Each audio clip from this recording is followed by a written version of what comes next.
Confederação Desporto Timor-Leste, CDTL, husuba governo atau investe barak liutang fasilidade básico ba desporto niang hori hasaitan prestação ba atleta sira.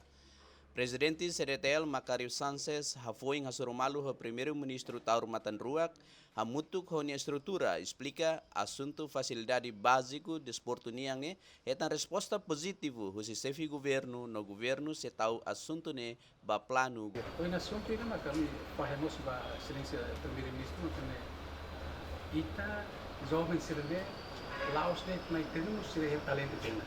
Depois sire quando pertence a uma modalidade desportiva sire em orienta para tu ver lá. O condição mínima mai be sire presta uma qualidade. Também ma cointa o governo excelência primeiro para tu ver investe tanto.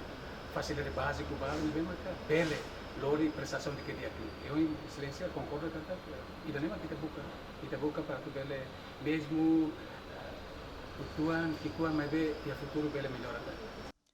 Ema número ida e a CDTL Nemos afirma parte CDTL se discute bebek ho secretário Estado Juventude no Desporto no dar instituição governo nebe toma conta ba política desenvolvimento desporto niang liliu iha prestação atleta niang wanghira representa Timor-Leste ba campeonato internacional sira. A Confederação de Desporto Timor-Leste preside discute bebek ho secretário de Estado de Juventude e Desporto, atununé bele hadiah buat bemaka presidi atu hadiah. Atununé dori prestação de que dia mai ya Timor-Leste bele orgulho ba jovem feito kamane sira bemaka ya qualidade dia para prestar ya campeonato nacional no regional. Foi em lalaisne atleta Timor-Leste e a Games Vietnam consegue hetang medalha osa mutintulu no osa metan rua lihusi modalidade atletismo boxe no taekwondo.